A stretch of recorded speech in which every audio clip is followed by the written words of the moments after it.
Bom dia a todos, meu nome é Stephen Perks. É uma enorme satisfação estar aqui com vocês hoje para esta aula magna.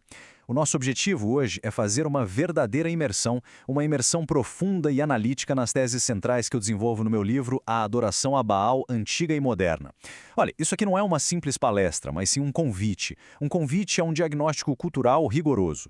Juntos, nós vamos desvendar a anatomia de uma idolatria que, apesar de muito sutil e muitas vezes invisível, é na verdade a força motriz que molda a sociedade ocidental contemporânea, e isso inclui, de uma forma muito particular, a realidade brasileira. O tema que a gente vai abordar é denso, é desafiador, eu sei, mas a compreensão dele é absolutamente crucial para qualquer um que queira não apenas entender, mas também navegar de forma crítica pelas correntes ideológicas do nosso tempo. Então, preparem-se. Preparem-se para uma jornada intelectual que vai nos levar lá das antigas colinas de Judá, mergulhando fundo na história bíblica, até os modernos corredores do poder, da academia, da cultura, onde exatamente os mesmos princípios idólatras se manifestam, só que sob novas formas. Bom, para garantir a clareza e a profundidade da nossa análise, eu estruturei nossa discussão em 6 partes, bem sequenciais. Nós vamos começar com o enigma histórico-teológico que a gente encontra lá no Antigo Testamento, o problema persistente e francamente desconcertante dos lugares altos. Esse ponto de partida vai nos dar a chave de interpretação, a chave hermenêutica, para a gente conseguir em seguida construir uma ponte para o presente e dissecar a cosmovisão sincretista que permeia a Igreja moderna. A partir daí, nós vamos dedicar as próximas 3 sessões a desmascarar os principais ídolos da nossa era, a ciência que se diz autônoma, a educação com seu viés humanista e, o mais totalizante de todos, o Estado que assume para si atributos divinos. E, finalmente, vamos concluir com uma reflexão sóbria e urgente sobre o dilema que se apresenta à nossa civilização. Será que a gente está fadado a um novo tipo de cativeiro cultural ou ainda existe espaço para uma reforma genuína e abrangente? Vamos em frente, então, ao nosso primeiro ponto. A nossa investigação começa num lugar que talvez a gente menos espere, nas crônicas detalhadas dos reis de Judá, lá nos livros de Reis e Crônicas. Dentro dessas narrativas antigas, que para muitos podem parecer distantes, até irrelevantes, é ali que a gente encontra um padrão recorrente. Uma aparente contradição que, uma vez decifrada, funciona como uma chave mestra. Uma chave para compreender a dinâmica da idolatria em qualquer época, inclusive e especialmente a nossa. A questão central que vai nos guiar é esta. Quando a gente estuda o registro bíblico, a gente se depara com uma fórmula literária que é no mínimo intrigante. E ela se repete, e se repete. Vejam bem, uma série de reis é elogiada pela sua retidão pessoal, pelas reformas religiosas que eles fizeram. O texto afirma que eles fizeram o que era reto perante o Senhor, muitas vezes até os comparando ao seu ancestral, o grande rei Davi. Contudo, e aqui está o ponto-chave, essa aprovação é quase sempre seguida por um mas, um todavia, um porém, que revela uma falha persistente e aparentemente intransponível. E que falha era essa? A sua incapacidade ou talvez relutância em remover os altos, aqueles santuários pagãos que ficavam nas colinas, debaixo de árvores frondosas e que basicamente infestavam a terra prometida. A pergunta que se impõe é, por que esses monarcas que eram considerados justos aos olhos de Deus toleraram esses focos de idolatria? O que é que tornava esses lugares tão resilientes? Observem só esta sequência de monarcas. A gente tem o rei Asa, que promoveu uma reforma bem significativa, removeu os prostitutos cultuais, destruiu ídolos abomináveis. Depois o filho dele, Josafá, um rei piedoso que chegou a enviar levitas para ensinar a lei de Deus por todo o reino. Temos Joás, que enquanto foi orientado pelo sacerdote Joiada, restaurou o templo. E a lista continua. Amazias, Azarias, Jotão, todos eles recebem uma avaliação teológica positiva. No entanto, para cada um deles, o cronista bíblico repete, como se fosse um refrão melancólico, a mesmíssima ressalva. Todavia, os altos não se tiraram, neles o povo ainda sacrificava e queimava incenso. Essa persistência toda sugere que o problema não era uma simples negligência administrativa, sabe? Era algo muito mais profundo. Uma questão cultural e religiosa profundamente arraigada. Uma espécie de erva daninha espiritual que nem mesmo os governantes mais bem-intencionados pareciam capazes ou, quem sabe, dispostos a erradicar por completo. E aí, no meio dessa monotonia de fracassos, surge a exceção. A exceção que não só confirma a regra, mas que aprofunda o nosso enigma. O rei Ezequias. O relato sobre ele é enfático, é contrastante. A Escritura não diz apenas que ele fez o que era reto. Ela detalha sua ação decisiva. Ele removeu os altos, quebrou as colunas sagradas e deitou abaixo o poste ídolo de Aserá. A reforma de Ezequias e mais tarde a de Josias, que foi ainda mais profunda, prova de forma conclusiva que erradicar esses centros de culto pagão não era uma tarefa impossível.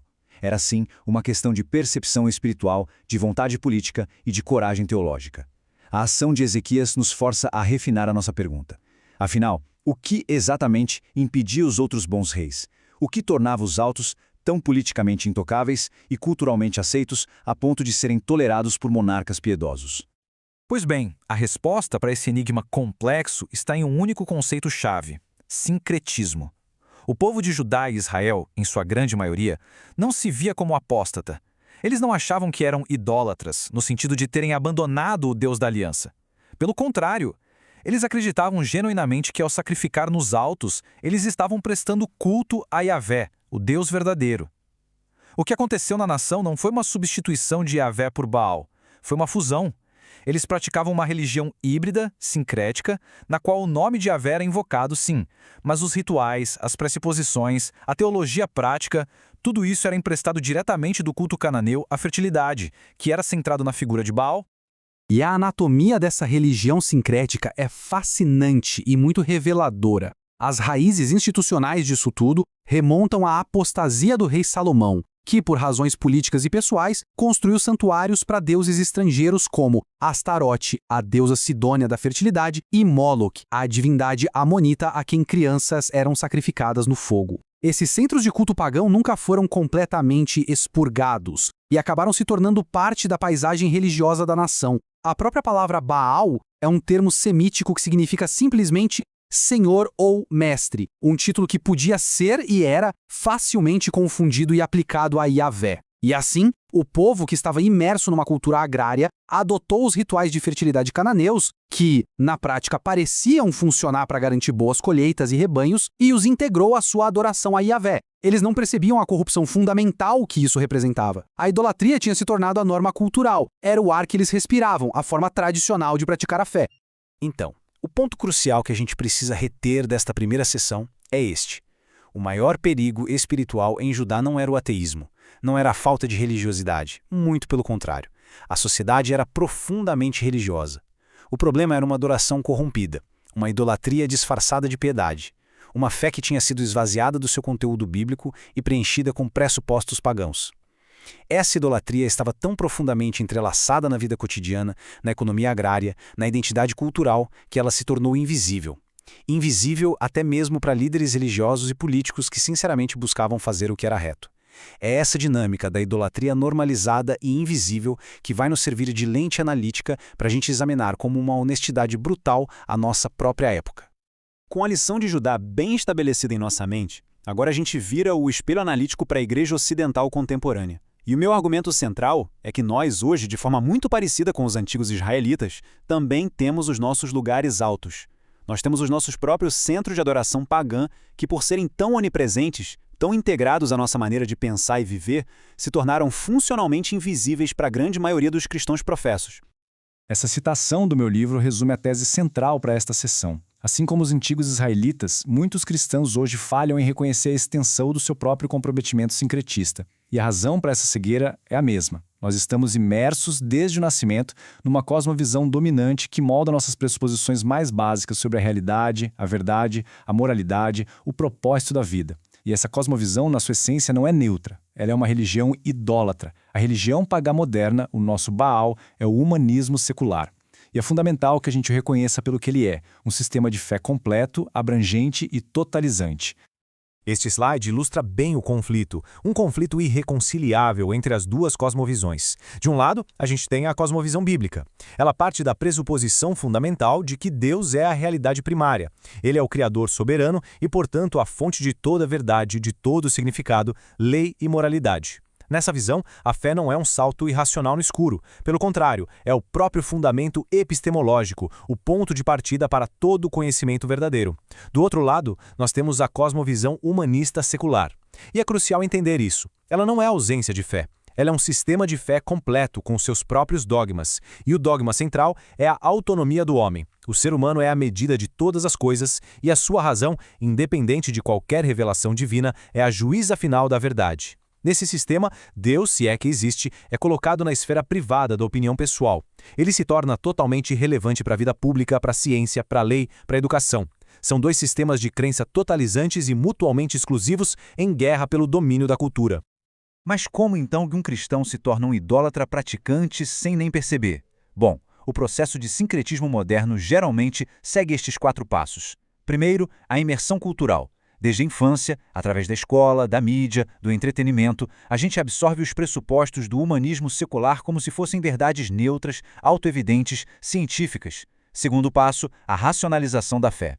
Uma vez que a nossa mente foi moldada por esses pressupostos, a gente passa a ler e interpretar a fé cristã através dessas lentes, ajustando, reinterpretando ou simplesmente ignorando as doutrinas que entram em conflito com a ortodoxia humanista. O terceiro passo é o resultado inevitável disso, o dualismo. A criação de uma divisão radical e completamente antibíblica entre a esfera sagrada, a vida na igreja, a oração, a leitura devocional, e a esfera secular, que é todo o resto, trabalho, política, ciência, arte, economia, e o passo final é a idolatria praticante. A gente vive como humanista secular funcional de segunda a sábado, operando segundo as regras e pressupostos do humanismo em todas as áreas seculares, e tenta ser cristão por algumas horas no domingo. E a gente nunca se dá conta da contradição esquizofrênica que governa a nossa existência. Para a gente concluir esta segunda sessão, o humanismo secular não é uma filosofia neutra ou uma posição padrão de bom senso. Não. É a religião pagã dominante da nossa era, com o zelo missionário para converter toda a sociedade à sua fé. E o seu sincretismo com o cristianismo é especialmente perigoso por causa da sua sutileza. Ele não exige que a gente se curve diante de altares de pedra ou postes ídolos. Ele opera no nível das ideias, das pressuposições, da cosmovisão, corrompendo a fé por dentro de forma intelectual. É, portanto, uma forma de idolatria talvez mais pérfida, mais difícil de erradicar do que a antiga adoração a Baal, porque os seus altos são construídos dentro das nossas próprias mentes. Vamos agora identificar 3 dos principais lugares altos institucionais onde essa adoração moderna acontece. O nosso primeiro alto moderno, o primeiro grande ídolo institucional que a gente precisa desmascarar é o conceito de ciência autônoma. E aqui é crucial esclarecer um ponto. A minha crítica não é contra o método científico. A observação, a experimentação, a formulação de hipóteses. Não. O método científico é uma ferramenta válida e útil. A minha crítica é direcionada à filosofia que envolve e governa a ciência moderna. Uma filosofia conhecida como cientificismo. É a ideia de que a ciência é um campo de conhecimento religiosamente neutro, autônomo e capaz de explicar a totalidade da realidade sem qualquer referência a um Deus criador. A disputa aqui é, na sua raiz, epistemológica, ou seja, ela diz respeito à teoria do conhecimento, como é que a gente sabe o que sabe. O debate popular sobre criação versus evolução, por exemplo, ele não é, na sua essência, uma batalha entre fé de um lado e fatos do outro, como a propaganda humanista insiste em afirmar. É uma batalha entre duas fés, entre duas cosmovisões que interpretam os mesmos fatos de maneiras radicalmente diferentes. A perspectiva cristã, resumida de forma brilhante em Hebreus 11, versículo 3, afirma que, pela fé, entendemos que o universo foi formado pela palavra de Deus. Veja bem, a fé em Deus como Criador não é uma conclusão a que a gente chega depois de examinar os fatos. É o ponto de partida, o pressuposto fundamental que torna o próprio conhecimento e a inteligibilidade do universo possíveis. Já a perspectiva humanista inverte essa ordem. Ela postula a existência de fatos brutos ou fatos neutros e da razão humana autônoma como o fundamento do conhecimento. E a fé, nesse sistema, é vista como algo subjetivo, privado, e que deve, em última análise, ser provada ou validada pela ciência para ter alguma credibilidade. O teólogo e estadista holandês Abraham Kuyper, ele capturou essa realidade com uma precisão notável, e isso há mais de um século. Ele argumentou que o que a gente tem em conflito não é a religião de um lado e a ciência neutra do outro. O que nós temos são 2 sistemas científicos completos, 2 cosmovisões científicas abrangentes, cada uma partindo de um postulado de fé distinto e irredutível sobre a natureza última da realidade. Não existe um terreno neutro, não existe um espaço de fatos não interpretados. Ou se parte da fé no Deus da Bíblia e se desenvolve uma ciência a partir dessa premissa, ou se parte da fé na autonomia do homem e na eternidade da matéria e se desenvolve uma ciência a partir dessa outra premissa. São, no fundo, 2 religiões em guerra. O ponto crucial a ser compreendido aqui é o seguinte: quando um cristão entra no debate sobre as origens ou qualquer outro debate, aceitando as regras do jogo estabelecidas pelo humanismo, a ideia de neutralidade, de fatos que falam por si mesmos, da razão autônoma como árbitro final, ele já perdeu a batalha antes mesmo de ela começar. Trata-se de uma capitulação epistemológica. É aceitar a premissa central do pecado original, a crença de que o ser humano pode ser como Deus, determinando a verdade e a realidade por si mesmo à parte da revelação de Deus. A ciência autônoma, portanto, funciona como um auto moderno. Um altar onde a razão humana deificada é adorada como a fonte de toda a verdade. E isso nos leva diretamente ao nosso segundo e talvez mais influente ídolo moderno, o sistema de educação estatal humanista.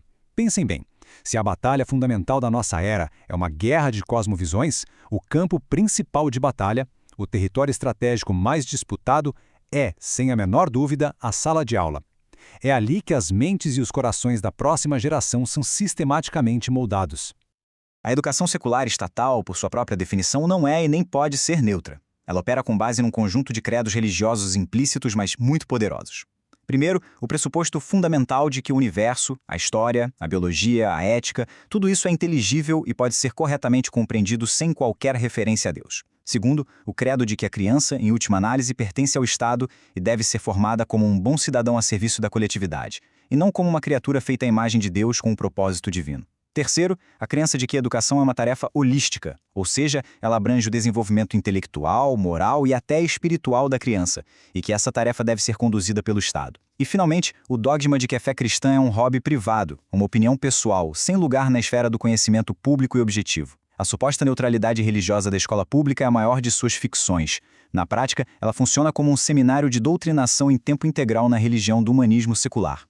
As consequências dessa doutrinação massiva ao longo de várias gerações são culturalmente devastadoras. Gerações de crianças de lares cristãos passam 12 anos ou mais imersas nesse sistema e saem de lá com o que eu chamo de um sistema imunológico, espiritual e intelectual completamente debilitado. Elas são ensinadas de forma subliminar e constante a pensar sobre o mundo, a vida e o conhecimento a partir de pressupostos humanistas. E o resultado? Elas se tornam adultos incapazes de discernir onde a cosmovisão cristã termina e a humanista começa. Elas vivem num estado de confusão sincretista crônica, perpetuando um cristianismo fraco, privatizado e culturalmente irrelevante, incapaz de oferecer uma crítica robusta ou uma alternativa viável à cultura dominante. Em resumo, a educação secular estatal funciona como um dos mais poderosos e eficazes autos da modernidade. E usando uma metáfora bíblica contundente, é o lugar onde as mentes de milhões de crianças são de fato sacrificadas no altar do humanismo secular. Ao entregar voluntariamente a educação de seus filhos a este sistema, a comunidade cristã, a longo prazo, garante o contínuo e inexorável declínio da influência da fé cristã na cultura e em todas as esferas da sociedade. E isso nos leva ao terceiro, último e mais abrangente ídolo que vamos analisar hoje. O ídolo que engloba, financia e capacita os outros dois que a gente já discutiu, o Estado-Deus. O Estado moderno, em sua concepção e prática, transcendeu em muito sua função legítima e limitada para se tornar a instituição totalizante, a divindade secular da nossa era, o Baal moderno por excelência.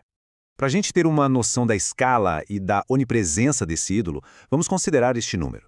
Em muitas nações ocidentais desenvolvidas, o Estado, em todos os seus níveis, consome e controla algo em torno de 50% de toda a riqueza produzida pela sociedade.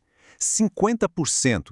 Isso representa muito mais do que um governo. Representa um poder onipresente que domina e regula quase todas as esferas da vida humana, da economia e do comércio até a saúde, a educação, a previdência e o bem-estar social. O Estado moderno não é mais um vigia noturno que protege a vida e a propriedade. Ele se tornou um provedor e planejador do berço ao túmulo. E esta tabela demonstra como essa dominação se manifesta na prática. O Estado moderno usurpou, sistematicamente, as funções e responsabilidades que, segundo a cosmovisão bíblica, pertencem primariamente a outras esferas institucionais ordenadas por Deus, o indivíduo, a família e a igreja. Onde as Escrituras nos ensinam a buscar em Deus nossa segurança e provisão diária, a sociedade moderna nos ensina a buscar no Estado. Onde a família e a igreja são designadas como os principais agentes de cuidado com a saúde e o bem-estar dos necessitados, agora nós olhamos para os programas estatais de saúde e assistência social. Onde a prosperidade é vista como fruto do trabalho diligente sob a benção de Deus, agora a gente espera pela redistribuição de riqueza pelo Estado. O Estado oferece até mesmo uma forma de salvação secular, prometendo redimir a sociedade e seus males, pobreza, desigualdade e ignorância, através da engenharia social, da legislação e de ações afirmativas. Ele se posicionou efetivamente como nosso provedor, protetor e salvador.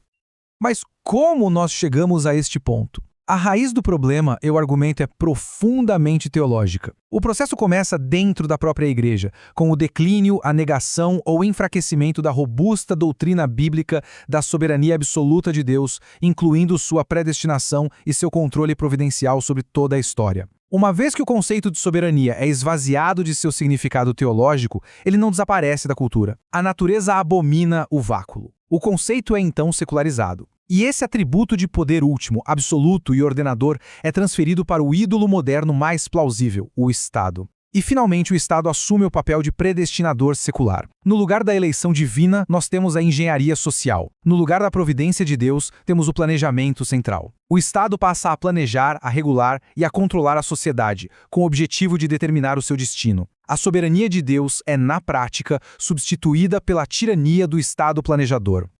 E essa ideia não é um exagero meu, é a conclusão lógica da filosofia humanista moderna. O filósofo alemão G.W.F. Hegel, uma das mentes mais influentes do século XIX, afirmou explicitamente que o Estado é a marcha de Deus no mundo e que o homem deve venerá-lo como uma divindade secular. Seu predecessor, Immanuel Kant, já tinha se referido aos Estados-nação como Erdengötter, os deuses da terra. E no contexto específico do Brasil, como foi muito bem observado no prefácio à edição nacional do meu livro, essa tendência à centralização estatal tem raízes históricas e culturais muito profundas. O Estado brasileiro tem sido, historicamente, uma força dominante, buscando nivelar o cidadão sob seu controle e estender sua autoridade sobre todas as esferas da vida, o que torna o solo cultural brasileiro particularmente fértil para essa forma de idolatria política. Para a gente finalizar esta sessão, o Estado moderno, em grande parte do Ocidente, não se parece mais com o servo de Deus para o bem descrito pelo apóstolo Paulo em Romanos 13. Ele se tornou um Deus, um Baal moderno, que exige lealdade total. É a ele que a sociedade e, lamentavelmente, muitos cristãos recorrem instintivamente em tempos de crise, em busca de salvação, segurança e sentido. Mas, em contraste com o jugo suave e o fardo leve de Cristo, o fardo deste ídolo é esmagador. Nós trocamos a liberdade e a responsabilidade que temos em Cristo pela servidão a um tirano burocrático que exige não apenas uma porção cada vez maior dos nossos recursos, mas, em última análise, a nossa lealdade e a nossa adoração. E assim chegamos à nossa conclusão. Tendo realizado este diagnóstico da doença espiritual da nossa era, a idolatria sincretista, e identificado seus principais lugares altos institucionais, nos resta a pergunta a mais urgente e prática de todas: qual é o caminho a seguir? A escolha que se apresenta diante de nós como igreja e como civilização é dura, mas é inevitável: cativeiro ou reforma? Aqui está um resumo dos autos em que a nossa sociedade idólatra pratica seu culto diário. Nós adoramos em um altar de uma ciência que presume explicar o universo, banindo o Criador de sua própria criação. Nós sacrificamos nossos filhos nos altares da educação humanista que os molda à imagem do Estado. Nós praticamos o sacrifício humano em uma escala industrial em clínicas de aborto, muitas vezes financiadas e sancionadas pelo Estado. Construímos um vasto sistema de bem-estar social que, ao usurpar o papel da família e da igreja, torna a caridade, a responsabilidade pessoal e a virtude cristã obsoletas. E, acima de tudo, nós dobramos os joelhos perante o Estado, nosso soberano e salvador secular, a fonte de todos os direitos e o solucionador de todos os problemas. A história de Israel, nosso ponto de partida, nos oferece um paralelo sombrio, mas profundamente instrutivo. O que finalmente curou a nação de sua idolatria crônica a Baal e a Zerá não foram as reformas dos bons reis. Elas se mostraram insuficientes. Foi o juízo, foi o cativeiro na Babilônia, a destruição do templo, a devastação da terra, o exílio forçado. Essa foi a cirurgia radical que Deus usou para extirpar o câncer do sincretismo do coração de seu povo. E é um fato histórico notável que, após o retorno do exílio, o problema da adoração a Baal, que tinha atormentado a nação por séculos, simplesmente desapareceu. O povo aprendeu sua lição da maneira mais difícil e dolorosa possível. E isso nos deixa com a pergunta final. Uma pergunta que eu não posso responder por vocês, mas que cada um de nós deve considerar com a máxima seriedade. Será que nós, a Igreja Ocidental, estamos destinados a repetir essa trágica história? Será que a nossa idolatria ao humanismo secular e ao seu Deus-Estado se tornou tão arraigada, tão invisível, que apenas um novo tipo de cativeiro, um exílio cultural, uma perda progressiva de nossas liberdades sob o peso crescente deste mesmo Estado que adoramos, poderá nos purificar? A alternativa a esse futuro sombrio é uma reforma consciente, um arrependimento que começa pelo reconhecimento e pela demolição desses autos em nossas próprias mentes, em nossas famílias, em nossas igrejas e em nossas comunidades. A escolha, por enquanto, ainda é nossa. Eu agradeço a atenção de todos e espero que esta análise sirva não como um ponto final, mas como um estímulo para um estudo mais aprofundado e, o que é mais importante, para uma ação fiel e corajosa.